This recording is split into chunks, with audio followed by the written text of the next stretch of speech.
Okay. My name's Brittany LeBaron. My name is Ashlyn Hofstrand.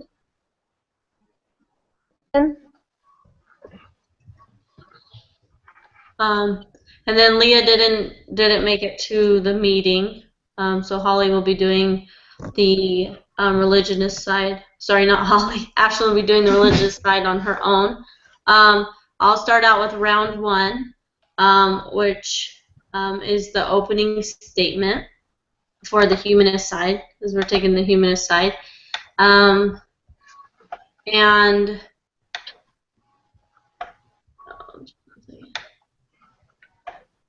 all right. All right, so as a humanist, we've come to realize that religion was there to bring hope and comfort for those times when we did not know much about the world. But now that we have had science and we have learned through secular knowledge, we no longer need to live on the hope of an unneeded religion. We know now, and we have come to understand that through science that the earth was not here by accident, was just created. It wasn't created by a creator, but was just happened to be. And so we have realized that to create happiness, we need to have strong values and seek for happiness on our own and be self-centered and driven. We can't live on the hope that there's a God that will help us. And as we do this as humanists and believe in ourselves and take the time to um, better ourselves and live in the moment, then we'll be able to live happy lives and not be dependent on religion. So that is kind of our humanist attitude, and we will debate that against religion. All right, go ahead, Ashlyn. Well, religion is needed, and religion is a foundational component of this nation. It was a driving force in its creation and was written into our Constitution, one that has become a model for constitutions all over the world. While it was never intended that there be a sponsored national religion, we cannot expect to function as designed without the influence and respect of religion and the morality it provides to its citizens. Religious freedom and exercise has special value in our society. At least it should, and it cannot be ignored without fundamentally undermining the Constitution as intended. There is a great trend in the United States now, as you brought up, towards religious apathy. This is especially true in the political world, and because of that is affecting our laws. John A. Howard of the Howard Center for Family, Religion, and Society speaks of these opposing voices that they have developed great skill in demonizing those who disagree with them, turning their opponents into objects of fear, hatred, and scorn. And that's true. Religious people are seen to express their beliefs as bigots or any other number of things. They're looked down upon. Beliefs aren't being valued because they're being held, but because they can't be scientifically proven. We lose so much in this practice. We lose a moral compass where the only things that matter are things that can be backed up by scientific reason. This is also a problem because the person is being attacked rather than the value that they stand for. The shift is towards the person and where their ideals are coming for. If it's religious, it's dismissed regardless of whether or not it's actually a valued principle. And why should the voice of religious persons be silenced? They shouldn't. It was never designed to be that way. That's why this country was established. We need the voices of religious morality. It is needed. Okay, some of the main points of the humanists, like Brittany said, was that we believe the universe was already self-existing and was not created. So a lot of people think that God created it. Well, we don't think that. We think that it was already existing, and that us as humans have just been developing and adapting to our surroundings and our environment, and that our culture really molds us. Let's see.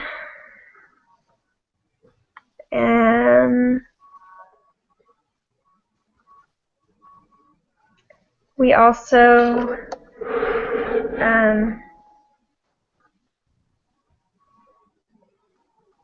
we don't wait around for hopes and dreams and plans. We believe that us as humans are the highest being, so it's up to us to make our future brighter, and there's no other person that's more held accountable than us.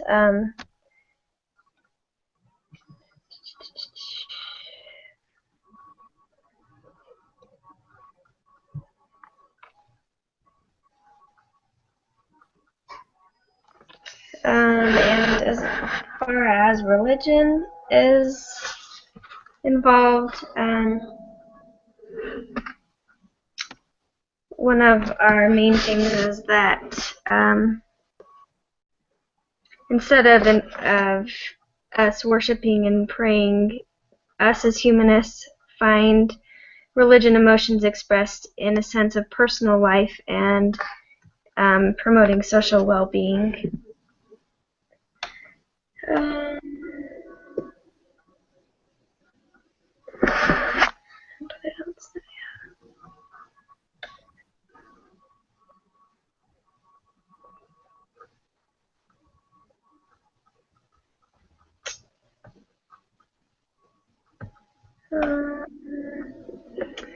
The main thing is that we learn to face the crises of life with our own knowledge, and we make our own, let's see. Yeah, so basically just with our own knowledge and reason. We believe that religion works, believing that religion must work increasingly for joy in living. Religious humanists aim to foster the creative in man and to encourage achievements that add to the satisfaction of life. So that's where religion plays a part in our life. Sorry, can you repeat that last part again? It cut out, so we didn't quite hear it. Sorry. We believe that religion must work increasingly for joy in living, and that religious humanists aim to foster the creative in man and to encourage achievements that add to the satisfaction of life. So that's what religion plays a role in humanist life. Yeah, that's pretty much the main thing, is that there is no higher being, and that we believe that man is the highest being and is in charge of our future, and that our knowledge is what will help us best. I think that one part about humans that really sticks out to me that I think is important for people to realize is that we're for the here and the now. We don't live to have this higher glory and to sit here and believe that there's something, so I don't do things in this life.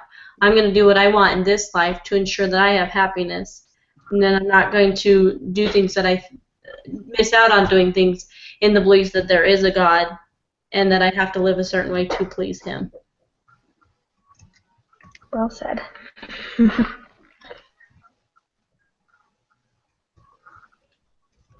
Okay, well, she posted things, but it wasn't in a statement like this. It was more of her response to the article.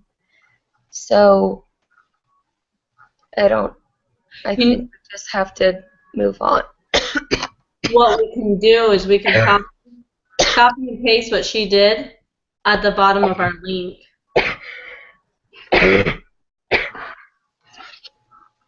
Sounds good. Sorry, girl. All right. Sorry. No, that's awful. Okay, so then round 3. engage in cross-examination. Right? No, you didn't do. Okay, so round 2. Were you gonna add anything, or just that was her part? Well, I don't really know what I would say to add from her. And I already said what I felt, so. Okay. I just didn't want to skip over you. You're good. Okay. Alright, so we need cross-examination. Humans ask religionist questions first and then switch. Okay. No, you guys are asking me questions, or I'm asking you guys questions? I think we're asking you questions first, and then you'll ask us questions. Okay. Yeah. Okay.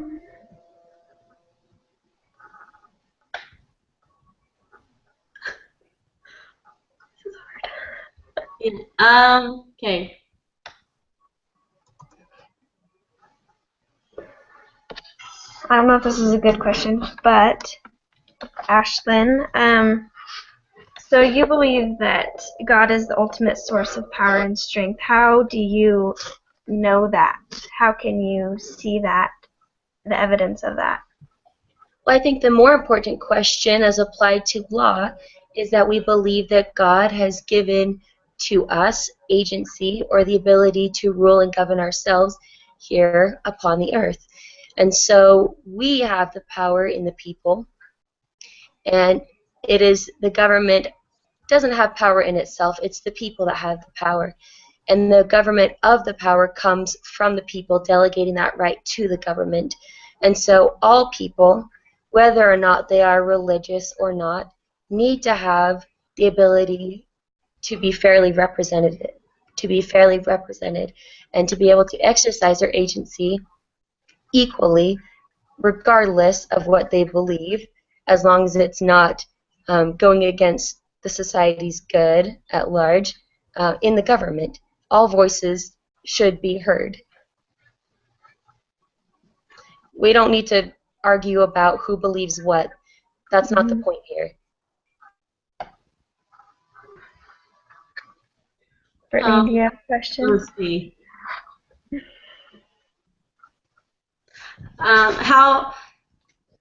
What I have a problem with religionists is that as we try to, I guess, seek to do things on our own, religionists believe in a God, and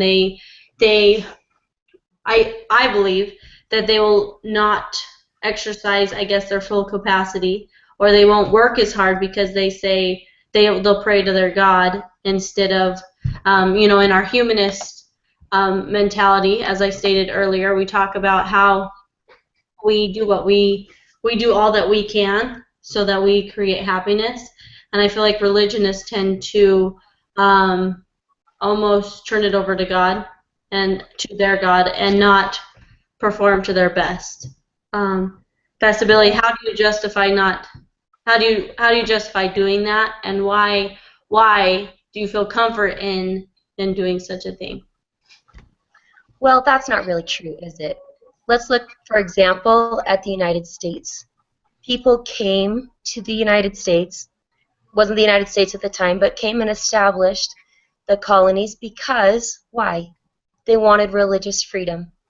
Their firmly held beliefs gave them conviction enough to leave a situation and overcome tremendous trials. Their sacrifice and their beliefs caused them, look at what they have formed, the ingenuity, the trials that they overcome, because of their belief in a God, and because they weren't just fighting and working for themselves, but for society at large. They had intentions not just for their own individual situation, but their families, their communities, and then the nation. So we can look at just at the United States and see that that's not true, and in fact the opposite has happened. Look at how quickly people have progressed in the United States. If you've ever heard of the 2,000-year leap, all the technology that has come to pass since the time of the formation of the United States, it's been remarkable. And why? It's because people have become freed because of their ingenuity, because of their religious belief. And so now all of this progress can be made, and society is progressing further than it ever has before because religious beliefs have been honored as they weren't in previous generations, in previous centuries. Okay, what about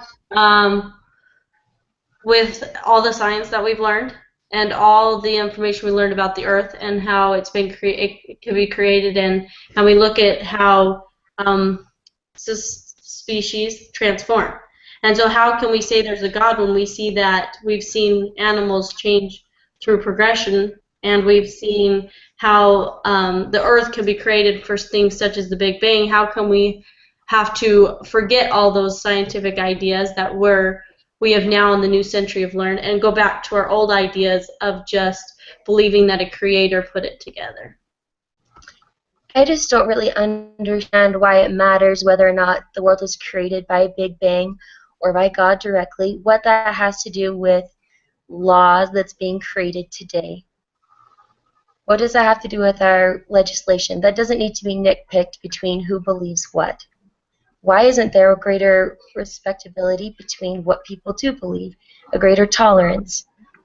That doesn't have a direct and necessary, that's not something that has to be solved in order for us to know whether or not it's right for us to kill babies, for example, in abortion. That doesn't have to be solved. But if you think, yeah, you think about how humanists believe it is for time, for, I guess, for the current time, how come, if it's for the time and now, then I guess they're not as worried about the future. I don't know. Well, let's look at societies where its citizens are focused on the here and now and rather looking to the future and looking to the past and looking to the community at large and how our individual actions affect everyone else. Cultures that are focused on themselves don't tend to last long, because unless we are playing not only for ourselves but for the community at large, the society quickly deteriorates. There's a strict correlation between societies progressing and morality. We cannot ignore morality. And sorry, go ahead. There's such a strong correlation between people who are affiliated with religion and their moral beliefs and exercise of those beliefs, because they have more than just the outside law to make them conform to certain rules.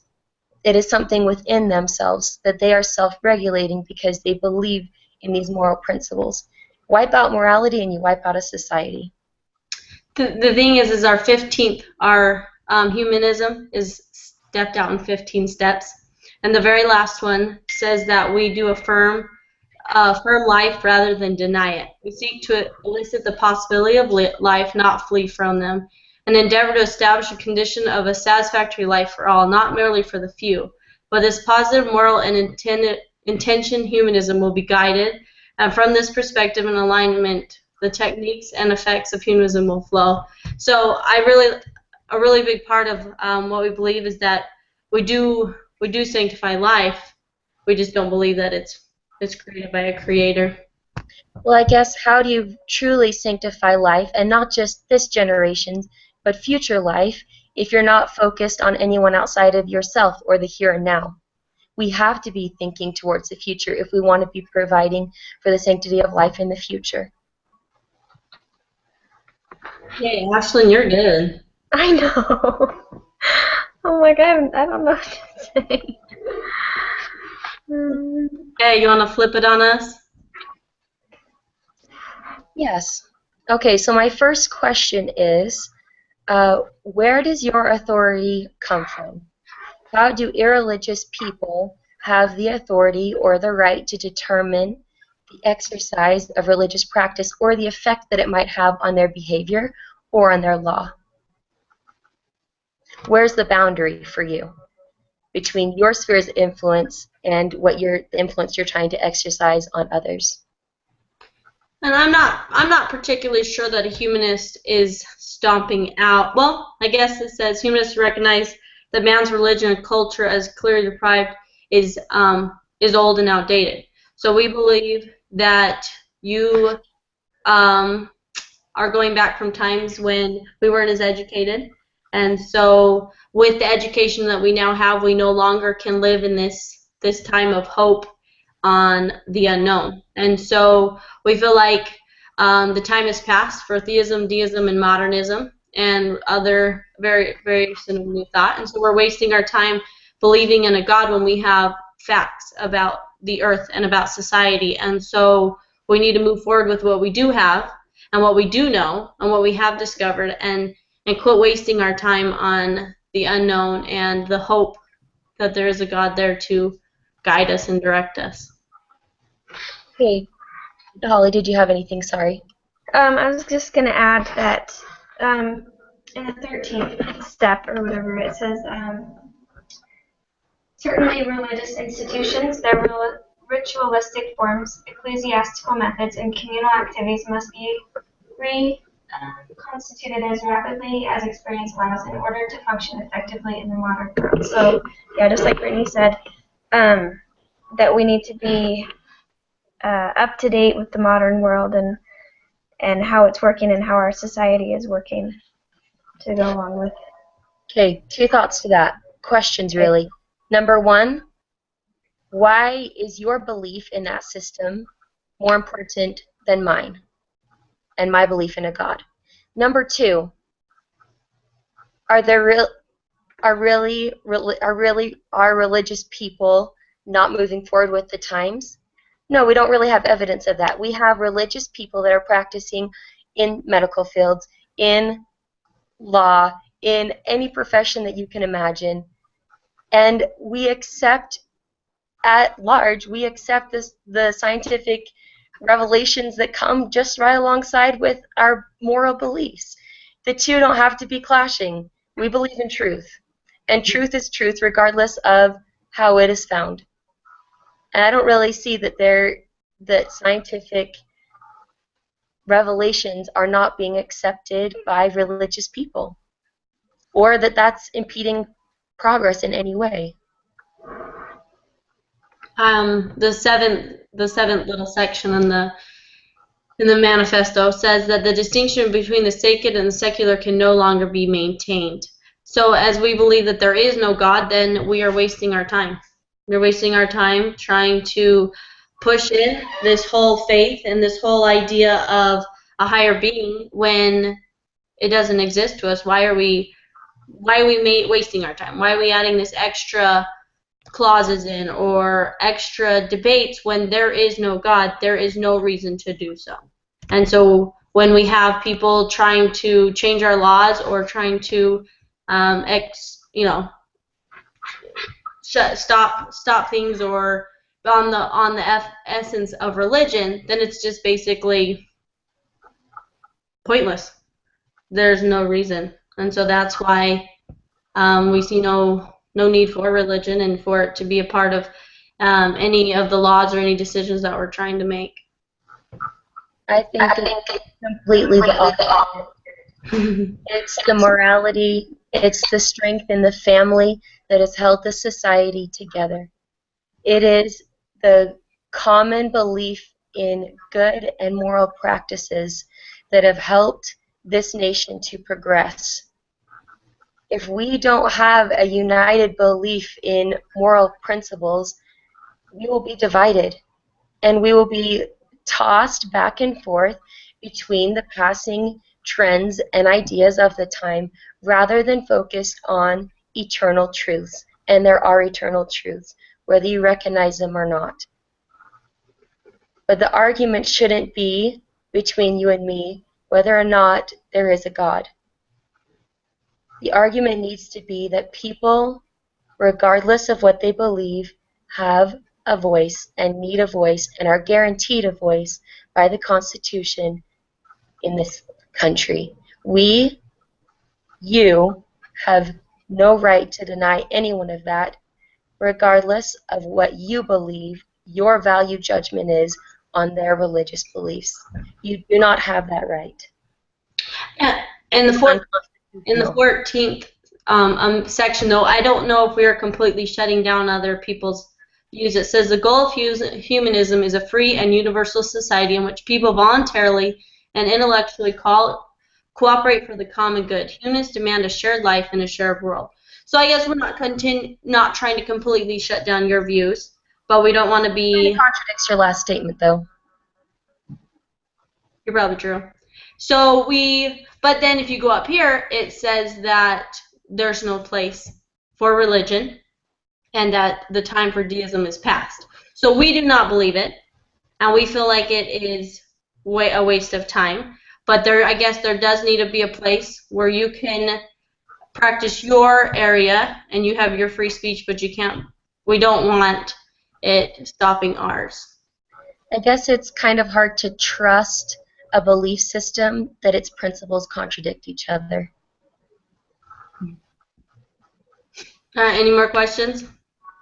No, I think that's it. Thank you. All right.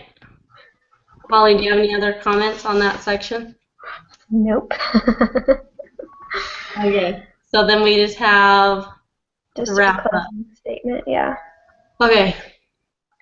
And I'm supposed to go first? I have a question about this. So, for the wrap-up, is each side doing a wrap? Sorry. Is Yeah, I each think side doing a so. wrap-up, or just? Yeah, I think Are we on round 4 or wrap up? we're on round 4. It's closing statement, right? Yeah, and then we'll do the wrap up after The that. wrap up just discusses those few questions. Okay. Yeah. Okay. You want me to take that? Sure. Okay. So, as a wrap up, humanists believe that the time for religion, and for religion is the primary drive of life, is no more. That we are to be concerned in doing those things that will help us be successful and to bring our own happiness. It is very individualistic concept that we do those things that please us, and we don't think too much about others or our God that's going to judge us. And then we do have a place for others in society. Like we want to cooperate with them, but we also don't want to be held back just by the views of those who are religionists. All right, go ahead. Well, I would just say that the United States was founded and built upon religious beliefs and values, and that as we undermine them, we lose an essential part of this nation and truly risk the potential for growth and progress and community. We truly risk losing the freedoms we fought so hard to have. What was not mentioned before, but what I would like to add now, is that the greatest joys in life come in our relationships with others. It comes in community. It comes as we give to others. As we focus on ourselves, we lose that. We lose the greatest potential for joy. Our religious beliefs enable us to set ourselves aside and reach out to others. We can't lose that part of our society, freedom, or the joy that it comes from having it. Perfect. Okay, wrap up. Do you want Holly to take maybe that? So this is no longer part of our debate Yeah, we're discussion. discussing it. Yeah. Okay, Holly, do you want to just take the lead on that? Is that okay? Yeah. Okay, so the first question. Do you think the authors of your article were taking the moral high ground or making a moral statement? Why or why not?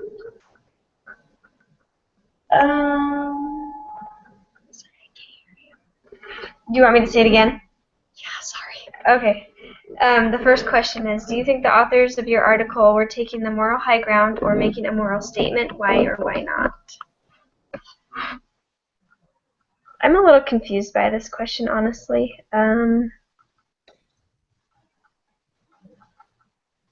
I think when I looked at it, I don't know what it's really asking, I guess. yeah, I didn't see the moral high ground. I think moral statement is kind of, I'm thinking what the humanist article is about, in my opinion. Like, Yeah. they're basically saying there's no God, there's no reason for a God, it's wasting our time. Like they're just kind of laying it out flat that God Yeah. is Okay. God is a waste of our lives, and happiness is just on ourselves, and that's kind of what I'm thinking. Okay. Yeah, I just didn't know what it meant by a moral statement, but okay, yeah, that makes sense. Like what they believe and stuff, not really. Yeah. Okay. Yeah, that makes sense to me. How about you, Ashlyn? How about your article? Sorry.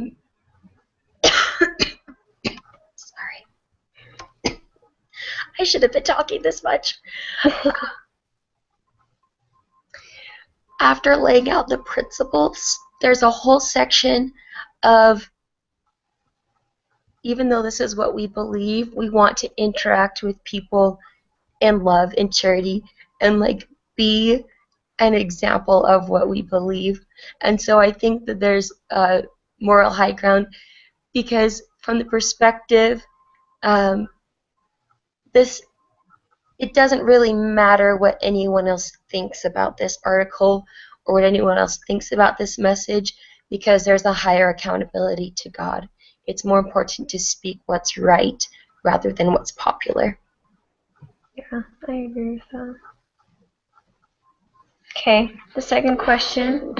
Are religious people the only ones with values and morals? Can morality exist without religion? Why or why not?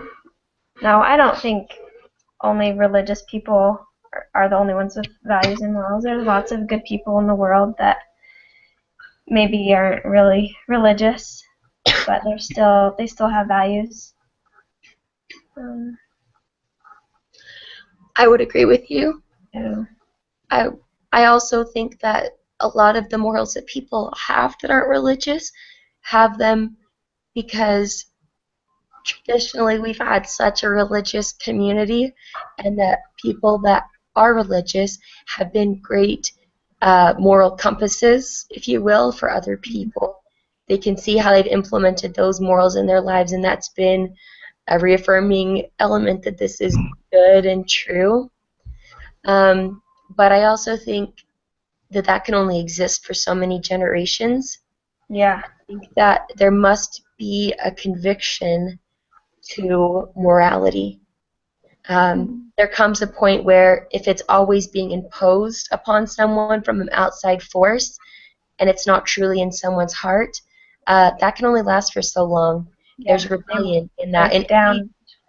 In any situation, no matter what someone's trying to have you do, if that's always being forced upon you rather than coming from you, you're always going to balk. There's a breaking point for everyone. And a government cannot control a society. Laws cannot control a society. The society has to be good. The society has to be willing to live the laws that are good. Or else eventually chaos will exist. We can't have enough policemen and laws to make everyone do the right thing. That has to come from within. Those systems have to exist to help the people that don't have that stay in line. But if the majority don't have a moral compass, we are in big trouble. Yeah. One thing I was going to add to that, I think a lot of people get their values and morals from their parents, when they're young, and then when they grow up, they have to actually think about what they really believe in. And yeah, like you said, sometimes that they may reach their breaking point, and so then their morals and values just go to the ground, So yeah, every person has to find that point in their lives where they really believe it for themselves, or it's not really gonna work. I just really feel like freedom has to go so much with religion for the reasons that you just said, and then religion has to go so much with freedom. The two are so interconnected that I don't think one can exist for very long without the other. I agree. There's a reason that was the first thing given to us was our agency, Yeah. How much can we progress without it? Not very far. Yeah. Do you have anything to add, Brittany? Nope, I'm good. Okay. I think that's all. You want me to stop it? Yeah.